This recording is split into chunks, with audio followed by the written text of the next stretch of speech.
Muy buenas noches, bienvenidos a Todos Somos 132, programa de difusión de las acciones del movimiento Yo Soy 132 por Rompeviento Televisión por Internet. Es una edición muy especial, estamos a un día de haber conmemorado un aniversario más de la matanza del 2 de octubre. Para eso tenemos un invitado muy especial, quédese con nosotros.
Y a los obreros, no va para los burós. Tener aseguradas 8 horas de trabajo.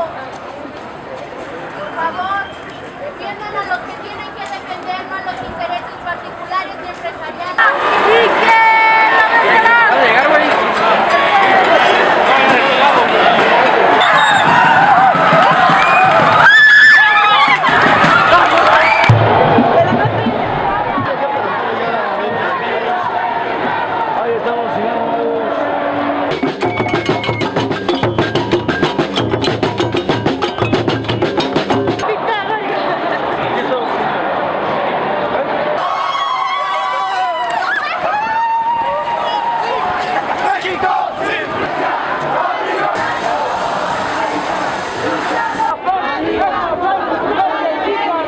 Procesión fúnebre de la democracia en México y a su presidente Peña Nieto.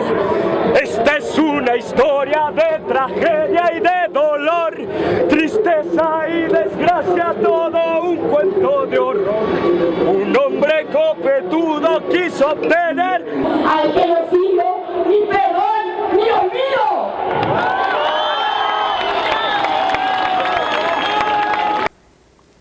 Hola, y bueno, estamos aquí en Todos Somos 132. Yo soy Berenice Fernández y mi compañero Alfredo Lecona. Y como les comentábamos, tenemos un invitado muy especial. Nos acompaña esta noche para hablar sobre el 2 de octubre de 1968, que no se olvida, el profesor Rufino Perdomo Gallardo. El profesor Rufino Perdomo Gallardo es profesor de carrera en Historia en el CCH Sur.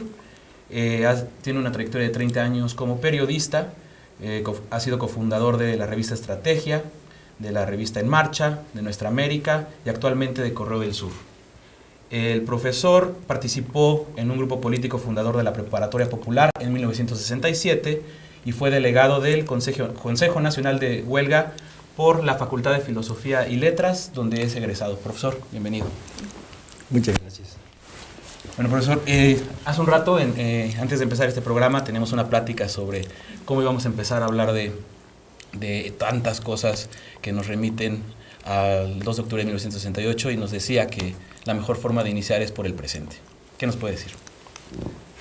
Por el presente tenemos que iniciar necesariamente comentando el surgimiento extraordinario de este movimiento de ustedes, el 132, que a mí me tiene particularmente entusiasmado de que ha habido una especie de paréntesis en estos últimos años de la participación de la juventud en México, y creo que en estos momentos lo que caracteriza a la situación actual de las movilizaciones políticas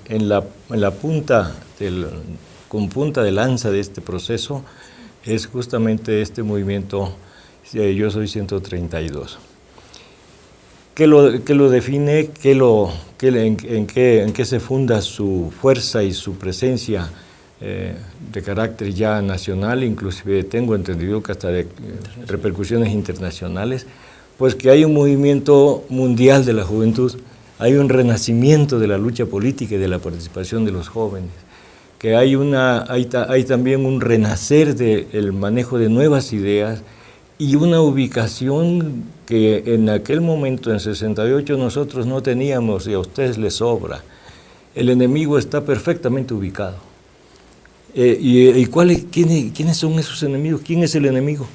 Pues el 1% que destacan los ocupa de Nueva York, en Wall Street. El 1% que es el dueño del capital y de la riqueza, los dueños del dinero. 400 familias en los Estados Unidos, dueños de casi el 40% del capital norteamericano, o la referencia de que 91,000 personas concentran más del 30% de la riqueza mundial. Y eso ustedes, todos los jóvenes hoy, lo ven en pantalla, en las computadoras, lo ven en la televisión, en los medios de prensa. El enemigo está ahí, pero vivito y coleando, y lo ven enfrente, y nosotros en aquella época no lo podíamos ver. Estaba un poco más discreto, eran más discretos los oligarcas, los políticos profesionales, pero ahora es muy fácil ver, anda hasta reunido con Beatriz Paredes y con el jefe del departamento del Distrito Federal, Carlos Slim, se codean todos los días y los obispos andan ahí con el Slim. El enemigo está clarito, está a la mano, ustedes lo tienen a la mano, nosotros lo teníamos medio escondido, camufleado, de tal modo que el movimiento 132 hoy refleja una gran fuerza que puede reproducirse también a escala en la medida en que vaya el movimiento también adquiriendo las formas organizativas propias que tiene que haber para que un movimiento espontáneo que se va extendiendo adquiera una cabeza que vaya desarrollando la lucha a otros niveles más avanzados, más profundos y que puedan dar también batallas más contundentes. El carácter internacional que tiene ya, o surgido del carácter internacional del movimiento de la juventud, bueno, ustedes tienen una herencia importante del movimiento de 68, creo yo, alguna muy importante. El que es la juventud estudiosa en la que empieza a prenderse la chispa de una movilización nueva. Pero sus compañeros inmediatos son los que empezaron la movilización de los jóvenes en la plaza de Takrit en Egipto, y que la continuaron con los indignados en la Plaza del Sol en España, y que la siguieron después a Grecia, a Portugal, a otras partes del mundo, y ya llegó a la cabeza del imperialismo, ya llegó a Nueva York, a Wall Street, también la manifestación masiva de los jóvenes, negando al sistema, oponiéndose al sistema. Somos el 99%, estamos contra el 1%, ya tienen muy bien hasta cuantificado al enemigo. Y eso es excelente, nosotros no teníamos cuantificado aquel enemigo que andaba escondiéndose en los centros financieros y que no aparecía, no daba la cabeza, no sacaba la cabeza. Y bueno, pues, por ejemplo, ¿nos podrías contar un poco de tu experiencia personal, tal vez, en lo que fue el movimiento estudiantil de 68? Bueno, mi experiencia personal es muy parecida a la de muchos compañeros que estuvieron en la dirección política del movimiento. Yo era profesor en la Vocacional 5. Ahí fue donde se inicia la primera gran manifestación del movimiento el 26 de julio, que marchamos hacia el Monumento a la Revolución. Nos desplazamos buena parte de la marcha hacia el Zócalo y ahí comenzó el primer acto de violencia generalizada. Ustedes empezaron con un diálogo y una discusión con Peña Nieto, un candidato ñoño del PRI, del nuevo PRI, pero nosotros empezamos una guerra con ladrillos y contra gases lacrimógenos en el Zócalo el 26 de julio. Y pasamos toda la noche hasta el amanecer enfrentándonos a los granaderos y les ganamos la primera batalla. Yo viví esa experiencia con mis alumnos, y teníamos una edad casi similar. Pero luego el movimiento fue de una manera ascendente sin que se lo propusiera nadie. Nadie se lo proponía, pero fue ascendiendo el movimiento porque fue ascendiendo la participación masiva en el enfrentamiento con los cuerpos represivos. Y cuando se tira a la puerta de la preparatoria uno con una bazuca por un comando del ejército, entonces las condiciones se empezaron a agudizar de una manera muy radical y surge el Consejo Nacional de Huelga y yo participo en la Facultad de Filosofía y la Asamblea me nombra con otros compañeros, nos nombra como representantes al Consejo. Nace el Consejo Nacional de Huelga y nace con un estallido de huelga general en defensa de la autonomía y por la violación de esta y la agresión militar que tuvimos ya contra este régimen represivo bárbaro, porque fue una represión de barbarie. La represión ahora tuvo también algunos elementos virtuales. Después de que la familia Peña Nieto le llama prole a los que aparecieron ahí, que eran acarreados y demás, bueno, no se parece para nada a esa represión con la que sufrimos en el Zócalo. Los dos movimientos arrancan de diversa manera, pero tienen objetivos parecidos. Porque ustedes al criticar a Peña Nieto, nosotros estábamos acá criticando a Díaz Ordaz, estábamos enfrentándonos al sistema de tal modo que ustedes se enfrentan al sistema de una manera y nosotros nos enfrentamos de una manera distinta. Ambos, ahí sí, se mantiene la estructura casi impecable. Es esta cuestión sobre a quién atacar, ¿no? O sea, no es un atacar por atacar, desde luego.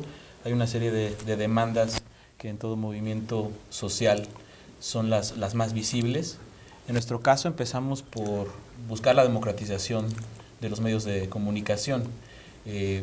A ustedes se les atacaba, se les atacó de una forma tremenda, ¿no? O sea, a pesar y aún después de la masacre del 2 de octubre, hubo un ataque descomunal a nivel de medios.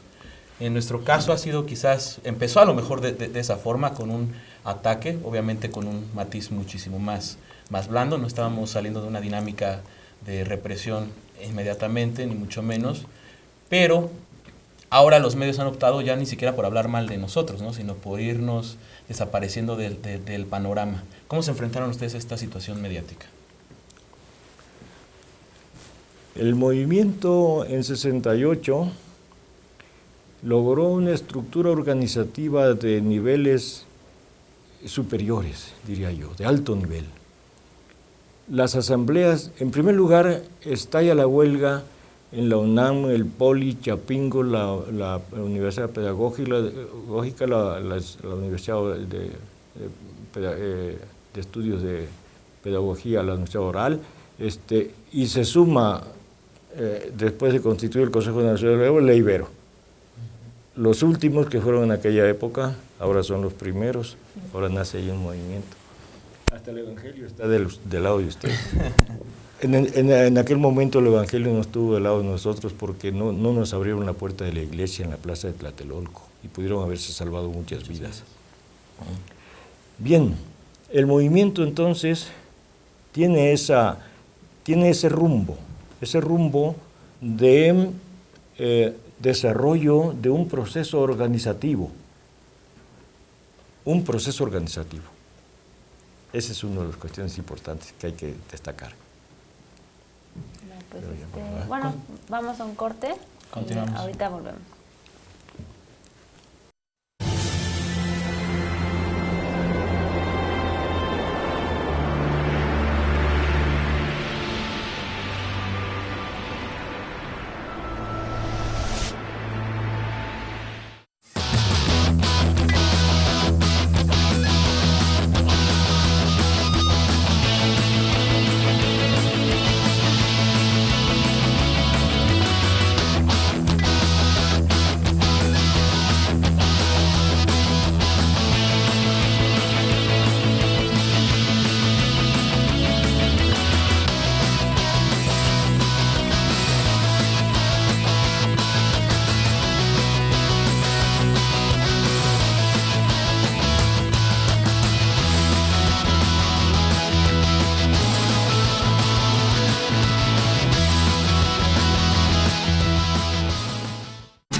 Hola, gracias por seguir con nosotros en Todos Somos 132. Estábamos platicando con Rufino Perdomo, nuestro invitado. Nos estaba contando cómo fue la respuesta mediática al movimiento del 68 y también, pues lo más importante, ¿no? La base organizativa que generaron. Entonces, profesor. Una de las banderas que levantábamos por las calles y las plazas en la ciudad era la bandera de prensa vendida y ataques y denuncias de la manipulación de la televisión, tanto la oficial como la privada, porque en aquella época había televisión pública. Era muy importante ese asunto porque nosotros estábamos siendo denigrados por los medios de comunicación. El único diario que nos publicaba a veces, que lo dirigía en aquel momento Scherer, era el Excelsior y publicaba cosas más o menos, pero el resto de la prensa estaba absolutamente en nuestra contra, y por ahí también andaba la revista Por qué y la revista Política, que existían en aquellos momentos, que publicaban cosas, pero se perdían porque eran de poca monta. Todos los medios estaban en nuestra contra, pero nuestra organización tuvo la capacidad de rebasarlos. ¿Cómo era esa organización? Cada asamblea en cada institución educativa tenía un poder ejecutivo que estaba compuesto por 2 o 4 delegados al Consejo Nacional de Huelga. Abajo de los dirigentes del Consejo Nacional de Huelga estaba el comité de lucha de cada facultad o escuela, que estaba organizado además con un grupo de dirigentes, de coordinadores de brigadas, de tal manera que esa pirámide se tomaban las decisiones en el Consejo de Huelga, se llevaban a la asamblea, las tomaba el comité ejecutivo del comité de lucha, se reproducían las brigadas, se distribuían las ideas que se habían acordado, y toda la ciudad se enteraba de qué pasaba, qué quería el movimiento, para dónde íbamos. Pero eran miles de brigadas, de 5 a 15 compañeros que andaban en las plazas, en los autobuses, en los mercados, en las calles, repartiendo volantes, y cientos de mimeógrafos que no paraban las 24 horas del día elaborando volantes y propaganda política, y además las brigadas que pintaban bardas en las calles, lo cual era un trabajo, una actividad política muy riesgosa. Llegaron a morir compañeros porque pasaban las patrullas de la policía y ametrallaban a los jóvenes que andaban haciendo una pinta. Ahora parece ser que no han tenido ustedes bajas en ese terreno. Se pueden hacer pintas con cierta facilidad. Ustedes no han tenido tampoco la agresión policíaca directa. El 29 de julio, 3 días después de que arranque el movimiento, tuvimos el primer muerto. Ustedes no han tenido ninguno.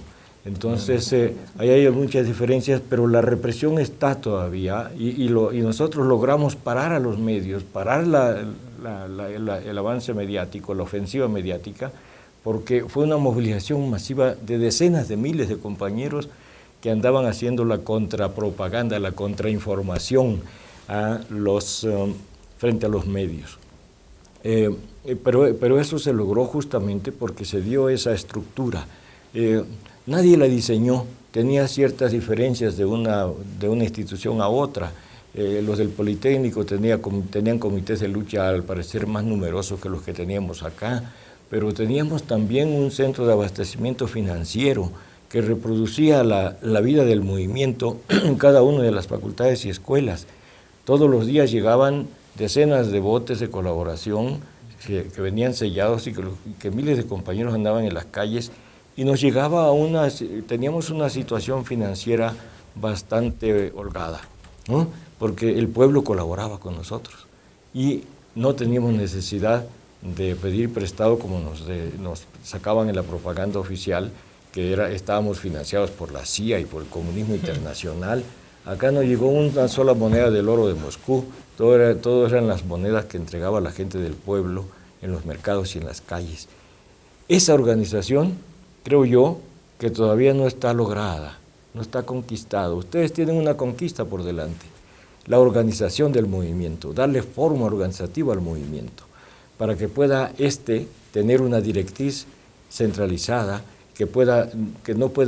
no se permita entrar en contradicciones entre una directriz y otra, tienen que ser distintas, no puede ser como la de nosotros. Nosotros estábamos en huelga, ustedes no. Nosotros estábamos con las asambleas abiertas de las instituciones, ustedes no. Nosotros estábamos ya atrayendo a las fuerzas populares. Después de la manifestación del silencio nos dimos cuenta que nos estaban acompañando gentes del pueblo, vendedores ambulantes, ferrocarrileros, electricistas. Probablemente por eso tomaron la ciudad universitaria, por el ejército, porque ya estábamos atrayendo a la población y nosotros no lo previmos. Ustedes tienen ya la posibilidad de preverlo. ¿Cuándo hay que radicalizar la lucha? Hasta que no se tenga una organización. Antes no. Antes sería tal vez una aventura y podían fracasar los que radicalicen esa lucha. Radicalizar significa no escoger la línea de la violencia que antes no estaba presente. No, radicalizar significa dar una lucha con mayor eficacia entre la gente y con la gente. Eso es lo importante. Ahí está la radicalización. Nuestra organización surgió como producto de la represión. La de ustedes está surgiendo como producto del debate. Y ese es un gran cambio a favor. Quizá por eso se ve tan radical nuestra lucha, ¿se entiende? ¿No? Tenemos 7 ejes en nuestro programa de lucha que pasan por casi todos los problemas que existen en este país y es un discurso muy determinante, a muchos les parece. Entonces a lo mejor nosotros empezamos de forma radical y ustedes se fueron radicalizando conforme las situaciones se fueron presentando. Sí, ¿Usted cree que sí? Nosotros levantamos las banderas de libertades democráticas. Exacto. Todo el mundo decía, ¿y eso qué?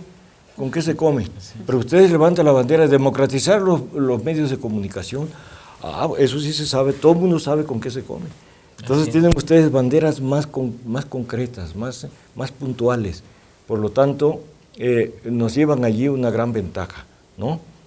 Nos llevan una gran ventaja. Nos lleva la gran ventaja también de que la vía pacífica de la manifestación de las ideas también hay que ganar el diálogo y el debate sobre la vía pacífica.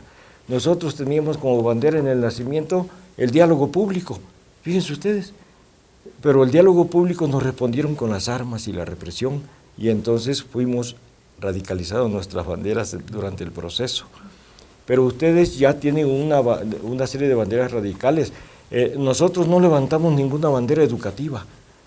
Sí. Teníamos una educación buena, era un sistema educativo que estaba educando realmente a este país. Pero hoy la educación está en estado no solo de desastre, está en quiebra, dirigido por pandilleros el sistema educativo. Entonces, ustedes tienen una bandera, por eso ustedes levantan la bandera del cambio del modelo educativo y del modelo neoliberal, pues claro que sí, no puede ir la educación por ese camino. Entonces tienen ustedes una bandera radicalísima ahí, radicalísima. ¿Cuándo hay que llegar a que se ocupen las escuelas para reestructurar el sistema educativo, para darle un impulso a la educación en este país? Ustedes entonces tendrá que estar atrás la organización. ¿Cómo se va a dar esa organización? Yo no lo podría decir porque además cualquier cosa que diga sería equivocada. Eso tiene que nacer de la lucha misma, en el proceso mismo de lucha, para que tenga un alcance nacional. Ahora ustedes tienen también otra ventaja. Las formas y sistemas de comunicación son rapidísimos. Nosotros necesitábamos formar una comisión para que fuera a Morelia y a los estudiantes de Morelia nos llevaba una semana, diríamos, o tres o 4 días para poder llegar con la respuesta y la opinión. Y ahora ustedes lo pueden hacer por las redes, ¿no? Con mucha rapidez. Entonces, felicidades porque van a tener un éxito bárbaro si no dejan de lado y si no refuerzan, fortalecen y elevan de calidad y de cantidad y sistematizan las formas de comunicación que ahora tienen una gran ventaja para elevar la lucha política y organizarla. Ahí simplemente este programa, ¿no?, que se transmite gracias al internet. Entonces sí ha sido una de nuestras herramientas principales, ¿no?, para podernos organizar más fácilmente. Sí, y así surgió, ¿no? Ahora los códigos con los que nos podemos encontrar y los canales de comunicación son diversos, ¿no? Es gran parte de las diferencias que existen, pues no nada más entre un movimiento y otro, ¿no?, sino en toda una cultura y todo un forma de comunicar. Pero seguimos hablando de ello en cuanto regresemos. Recuerden que están en Todos Somos 132, la página, perdón, el correo electrónico de este programa es todosomos132@rompeviento.tv. Gracias por estar con nosotros.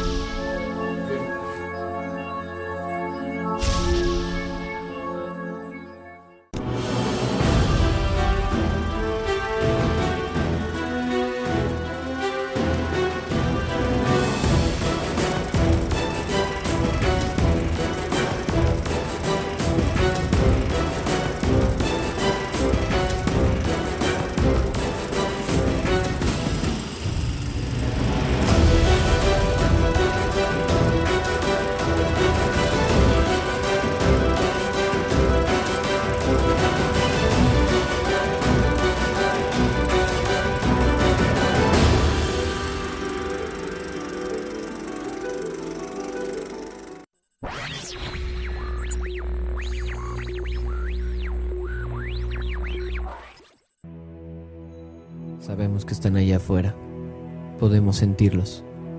Sabemos que allá arriba tienen miedo a que la gente se informe, temen al cambio. No conocemos el futuro, no hemos venido a decirles cómo acabará esto. Hemos venido a decirles cómo va a comenzar. Cuando termine esta señal, podremos ver lo que allá arriba han callado. Les mostraremos un medio sin nexos con los poderes fácticos. Un medio de comunicación crítico e independiente. ¿A dónde vamos? Es una elección que podemos construir juntos.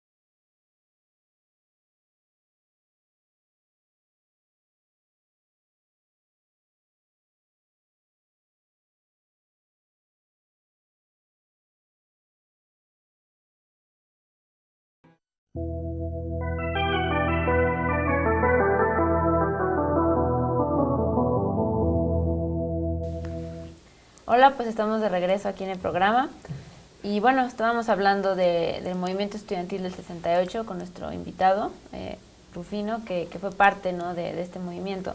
Y pues queríamos comentar lo que sucedió ayer, ¿no? 2 de octubre, bueno, como escuelas nos organizamos y hubo un paro estudiantil de un día, pero sí, la verdad es que tuvo muchísima repercusión, ¿no? Logramos que casi 23 escuelas estuvieran en paro, pues en protesta, ¿no?, organizando foros para hablar de lo que pasó, de lo que ocurrió el 2 de octubre y también para hacer un análisis de la situación actual, ¿no?, entre otras consignas que tenía ayer el día, ¿no? Y bueno, por ejemplo, algunas escuelas que se fueron a paro fueron, bueno, en la UNAM, varias facultades como Ciencias, Arquitectura, Filosofía y Letras, Ciencias Políticas y Sociales, la Facultad de Economía. Se fue también el Politécnico, la Escuela de Economía y de Ciencias Biológicas, todas las UAMs, los 4 campus, ¿no? Azcapotzalco, Iztapalapa, Xochimilco, una de las sedes de Coajimalpa, también la FES Aragón, varias prepas, el CCH Vallejo, en Zacatenco las escuelas de Ingeniería, Arquitectura, entre otras, la Escuela Nacional de Antropología e Historia. Entonces, bueno, y me falta nombrar varias, ¿no? Entre facultades, pues el número es bastante grande y creo que eso fue un logro de organización, como decíamos, ¿no? Aquí quisimos decir, estamos solidarios y muchas escuelas que no pudieron parar hicieron actividades como la Iberoamericana y el ITAM, ¿no? Que en la Ibero se presentó un libro sobre la masacre del 68, en el ITAM se hicieron foros. Entonces, bueno, aunque no, algunas escuelas no hicieron un paro total, pues apoyaron haciendo actividades, ¿no? Con un paro activo, se podría decir. Paro activo, que era la opción que existía para quienes decidieran entrar a esta dinámica del paro. 44 años, profesor, 44 años después y por fin un paro de esta magnitud, no hay que quitarle dimensión, ¿no? Sí, ahí está un paso en firme que está elevando el nivel de organización del movimiento. Es la primera vez en 44 años que hay una repercusión para la celebración del aniversario. Se ha celebrado cada año, pero es la repercusión que hubo hoy, el punto de partida, la base pues de esta celebración, con el paro al que ustedes llamaron, es un salto cualitativo en la lucha política en nuestro país. Yo estoy muy contento y satisfecho y los felicito porque justamente demuestra una referencia teórica, histórica, que yo quisiera comentar aquí. El movimiento estudiantil de 68 fue un movimiento insurreccional. Y las insurrecciones no perecen, no mueren, no desaparecen. El movimiento estudiantil de 68 fue un movimiento insurreccional de la juventud, no solo la estudiosa, sino de la juventud mundial. Empezó a cimbrar al sistema por muchos lados, empezó a cuestionar la vida cotidiana a la que nos sometía, de enajenación que nos sometía el sistema. No solamente empezó a cuestionar los sistemas políticos de los países donde se daban las luchas, sino a la globalidad del sistema. Pese a que estaba en medio del sistema, el bloque soviético y estaban los dos bandos en enfrentamientos en diversos momentos y cuestiones, el asunto es que el capitalismo ha sido internacional desde que se expandió después mediados del siglo XIX y se convirtió en imperialismo. El imperialismo es el imperialismo hasta la fecha. Aun cuando estaba presente la Unión Soviética y había una contraparte ahí, lamentada Guerra Fría, como se le llamó, nosotros estábamos enfrentándonos a ese enemigo de una manera tal que nuestra lucha iba hacia descubrir al enemigo. Por eso en todos lados, en todas las manifestaciones aparece el Che Guevara, aparece la Revolución Cubana, aparece mantas en contra de la guerra de Vietnam. Entonces ahora ustedes rescatan el movimiento de 68, celebran con nosotros el aniversario y es un gran avance, ya está reflejando una forma organizativa que se están dando ustedes y que ustedes la van a desarrollar hacia adelante. Yo, desde mi punto de vista, hace falta que exhiban al enemigo. Ahora el enemigo está en Irak, está en Afganistán, está por provocar una guerra en contra de Irán, está extendiendo la violencia armada en el Medio Oriente y no está lejos la probabilidad de que la empiece a extender en América Latina. Entonces, es la exhibición del enemigo en sus pasos actuales, como que no está presente en sus filas, ¿no? Entonces, en nuestra época era una necesidad, ahora va a tener que ser una ubicación que ustedes van a decidir en su momento, pero el enemigo, el enemigo es el mismo. Y ahora está más concentrado, más fuerte, pero también está más debilitado porque ha entrado en una crisis que a mí no me da gusto que se dé esta crisis como se está dando, porque es una crisis que refleja un imperialismo de un capitalismo salvaje que está mandando a millones de personas a la calle, dejándolas sin empleo, a la mendicidad, a provocar hambre ya. Algún escritor norteamericano, David Brooks, que tiene una columna en la jornada, anunciaba que solo Nueva York tiene miles de gente muriendo de hambre que tienen que comer en comedores públicos. Están enviando ya a producir hambre en su propio territorio, en la economía más rica del planeta, ¿no? De tal modo que ustedes tienen a ese enemigo y ese enemigo tiene el carácter antisistema del país. La demanda de democratizar los medios de comunicación es una demanda antiimperialista, porque tiene que ver con los monopolios, porque el imperialismo no viene de fuera, el imperialismo lo tenemos adentro. Aquí estamos enfrente de estas pantallas y toda la tecnología que hay aquí no nace de aquí, nos la traen. Pero además en los sillones no estamos sentados, la producción de la materia prima del polietileno, y toda la vida cotidiana estamos rodeados, estamos prácticamente apabullados de la mercadería colonial del nuevo colonialismo que gesta el imperialismo. Entonces la fuerza mayor del imperialismo hoy es la fuerza que tiene adentro de la convivencia actual, de la vida cotidiana. Va desde el baño, con los champús, hasta el transporte, porque no tenemos ninguna producción de automóviles en Nezahualcóyotl, ¿verdad? Entonces hasta la industria del transporte de medicamentos, el imperialismo lo tenemos adentro. Está hasta la cocina y el baño. Entonces eso nos tiene que hacer reflexionar. Para que en nuestra época levantamos la bandera del imperialismo que estaba destruyendo al pueblo de Vietnam. Hoy no hay necesidad de ver al pueblo de Vietnam, el imperialismo nos está destruyendo aquí adentro. Sí. El modo de vida la historia hoy se define por un neocolonialismo, porque el modo de vida de nosotros los mexicanos está cada vez más norteamericanizado. Cada vez más tenemos una tendencia a una mentalidad colonizada. Tan es así que en lugar de que sea curricular, por ejemplo, la enseñanza de los idiomas, además del español, es curricular el inglés, no el náhuatl. Nuestra tendencia es la colonización hacia la cultura y la enseñanza y no la liberación. Nuestra educación no se mide por procesos libertarios, se mide por procesos de sometimiento. Nuestra educación no se mide por procesos de independencia. Parece que estuviéramos regidos en la realidad por la independencia que consumó Iturbide y no por la del grito del 16 de septiembre, aunque las dos se consumaron el mismo mes, en distintas fechas y en distintos años, pues. Pero es la de Iturbide la que priva, no la de Morelos. Los sentimientos de la nación no están presentes en la reforma laboral, porque Calderón llegó a decir que estaba presente ahí el espíritu de Morelos. Dios, ¿cuál espíritu de Morelos está presente ahí? Los sentimientos de la nación son todavía vigentes, lamentablemente son todavía vigentes. Digo lamentablemente porque estamos en una nación más avanzada, en un proceso productivo más avanzado. Sin embargo, los grandes pensadores y héroes de la independencia como Morelos, sus ideas adquieren vigencia porque el sistema sigue siendo un sistema colonial sometido. No hemos dejado de ser colonia desde que empezó a organizar la colonia España. Seguimos siendo colonia.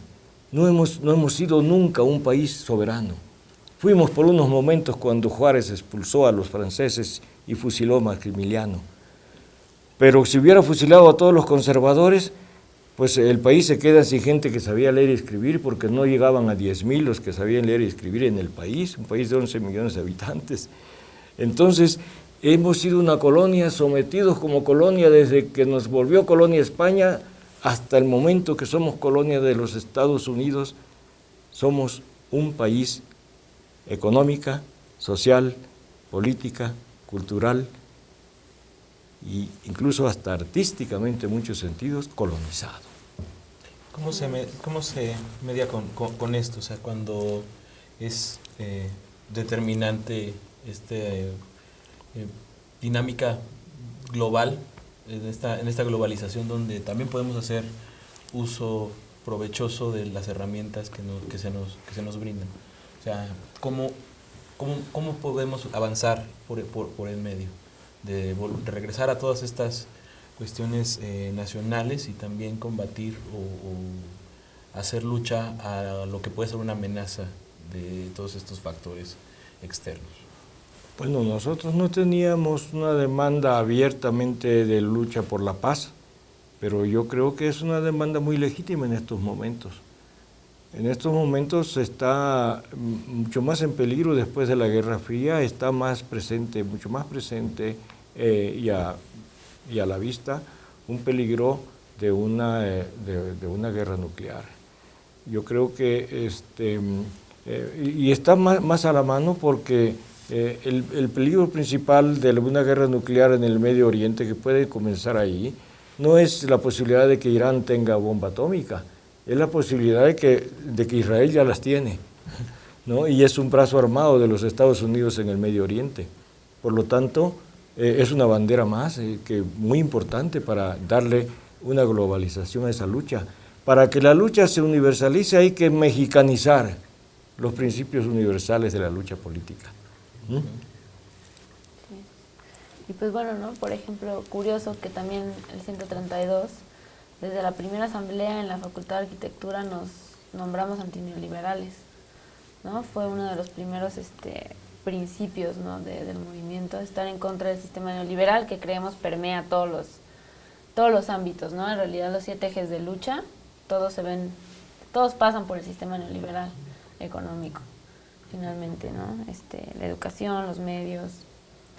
Entonces, pues sí, está difícil, pero pues sí habrá que ver cómo cambiar eso, ¿no? Y pues no sé, por ejemplo, ahorita con la reforma laboral se ha visto la unión también de otros sectores, ¿no? Sindicatos, trabajadores, con el movimiento también, bueno, desde la Convención Nacional contra la Imposición fue un primer acercamiento que el movimiento 132, que había sido muy estudiantil al principio, se empezó a solidarizar con otros movimientos.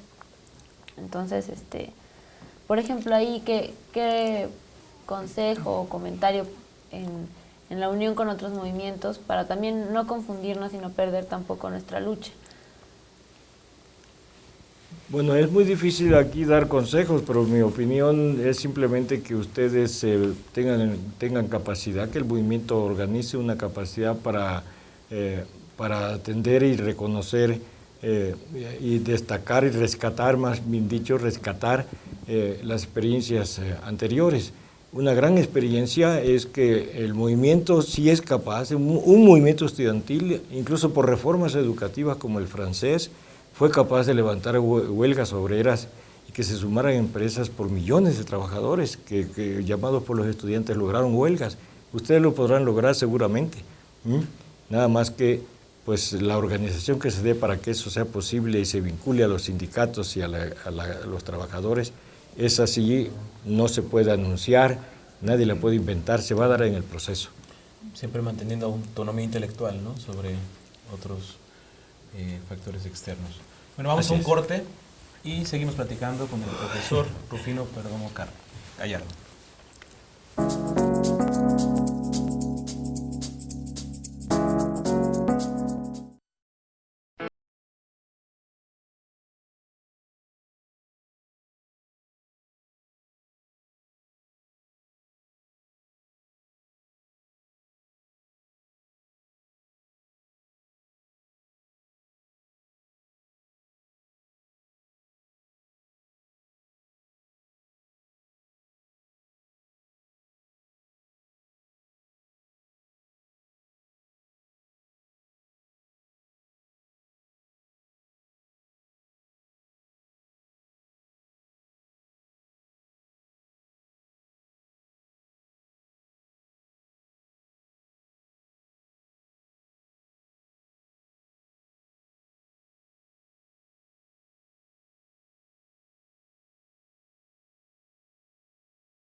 En romper esquemas, ¿no?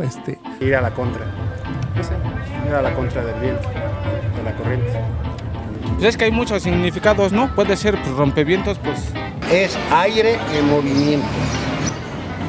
Pues algo que corta el aire, ¿no? A ver. Explíqueme.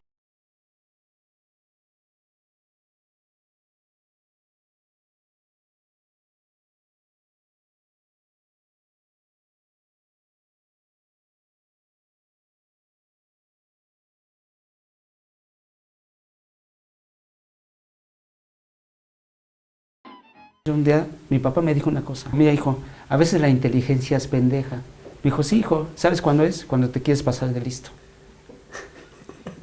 Sí, es cierto.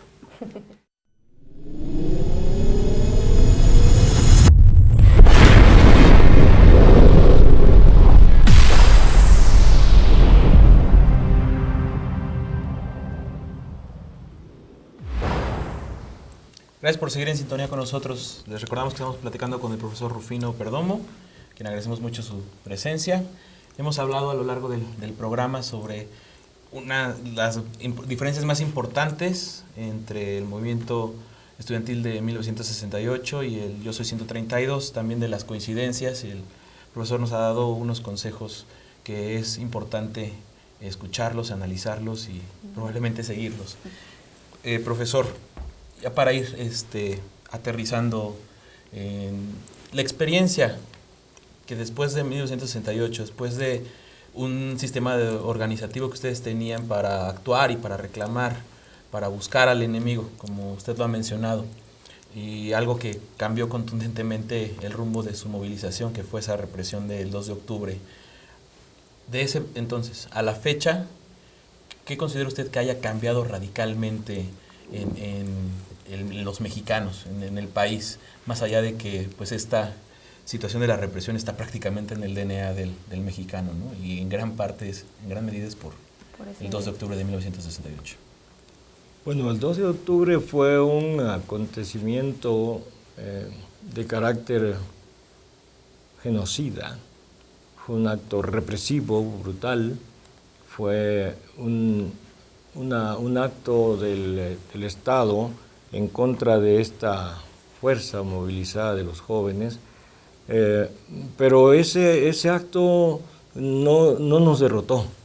El movimiento, yo creo que es importantísimo que se subraye aquí en este encuentro que el movimiento estudiantil de 68, lo que demuestra 44 años después, es que no fue derrotado, que los derrotados fueron ellos.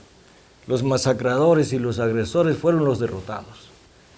Nos costó mucho, fue muy doloroso y fue muy doloroso el triunfo, pero el movimiento estudiantil de Santiago fue un triunfo, fue un gran triunfo de la historia en nuestro país. Tan es así que a través de él se han modificado sustancialmente muchos aspectos de la vida nacional. Por ejemplo, se abrió la lucha de partidos políticos después de 68 y casi todos los compañeros que participamos en 68 nos vinculamos a organismos sociales y políticos y partidarios. Se abrió, porque en aquella época nomás estaban los partidos paleros, el PAN y el PPS, y el PAN que colaboraba con el PRI para captar a los demás. De otro lado estaba el Partido Comunista, que vivía en la clandestinidad, no estaba registrado, no tenía derecho a participar en política, lo tenía el sistema reprimido y arrinconado.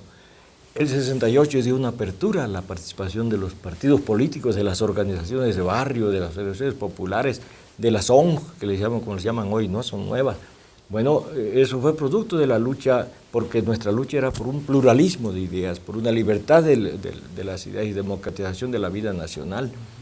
Entonces, esto nos demuestra que hubo un gran triunfo. Yo mismo fui parte de proyectos de literatura política de izquierda, de revistas que difundían el socialismo por todos lados. Empezaron las librerías a abrirse a los libros de marxismo. Antes de 68 andábamos escondidos, así con unas capas como los anarquistas que van a poner una bomba, ¿no? Que andan todos cubiertos, para ir a comprar un libro de izquierda, ¿no? Un libro de marxismo. No existían las librerías que exhibieran libros de marxismo, y después de 68 se multiplicaron.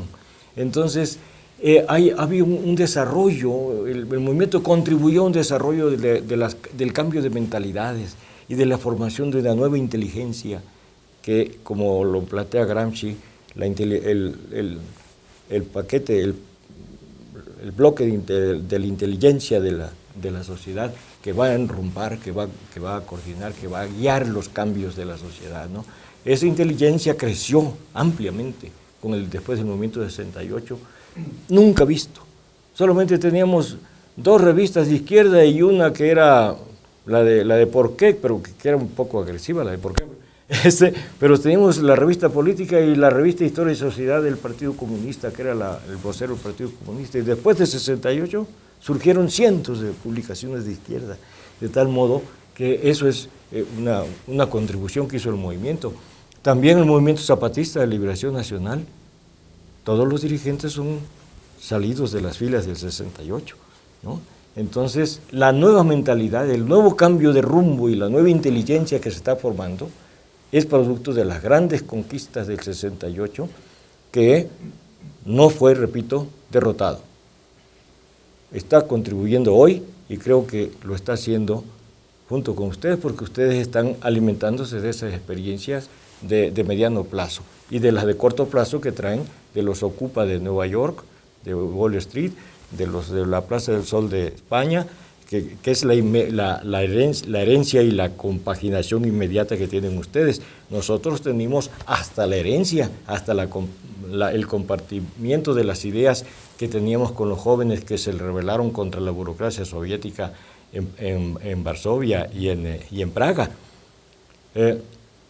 Nosotros no teníamos como enemigos a los partidos políticos, pero ustedes ahora sí tienen muchos enemigos, porque estas agencias de colocación no solamente lo son así, en lugar de que sean la representación del pueblo, están contra el pueblo. Surge una lucha e inmediatamente los partidos empiezan a deslindarse de que ellos no tienen nada que ver con esa lucha. Así como surgió la lucha de Atenco, inmediatamente dijeron los partidos, nosotros no. Surgen ustedes y dijeron los partidos, nosotros no. Entonces los partidos no están siendo representantes de la voluntad popular, ni salen de la base de esa voluntad popular, no son la guía y el consejo de esa voluntad popular, no están representando no solo los intereses del pueblo, mucho menos las necesidades del pueblo.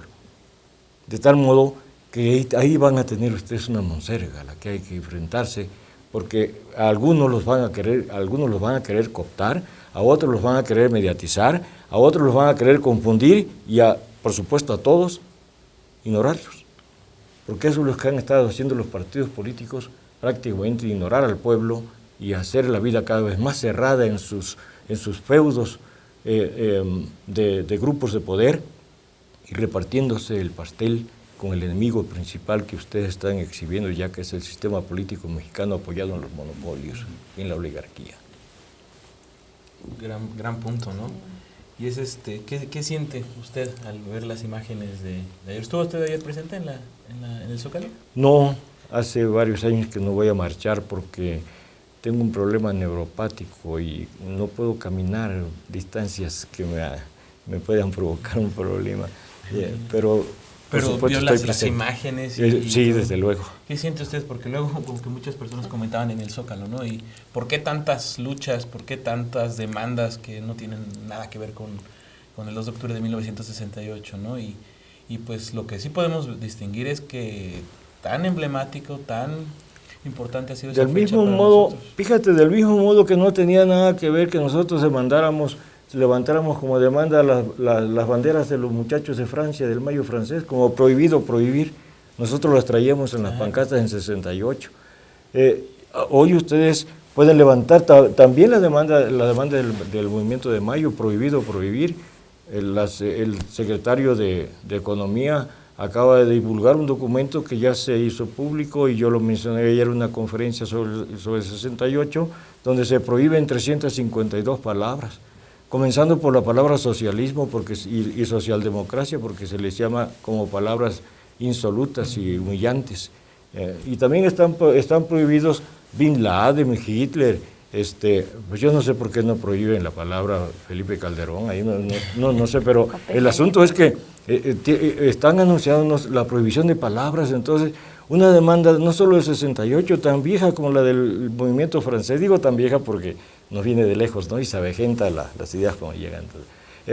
Después de que traspasan el Atlántico se ponen viejas las ideas, pero está vigente, prohibido prohibir, es como para ponerlos en las pancartas. No hay que asombrarse de que las demandas no correspondan a las necesidades inmediatas. Libertades democráticas, que era nuestro eslogan, ¿para qué servía eso? Bueno, la gente reaccionó, pese a lo general de la demanda, de la bandera, reaccionó sumándose masivamente a nuestro movimiento, solidariamente al movimiento, porque estaba sintiendo a lo largo de la historia, en su vida cotidiana, que el sistema político no permitía libertades, que era represivo, opresivo, enajenante, prepotente. Libertades democráticas era una bandera que parecía inocua, parecía sin importancia.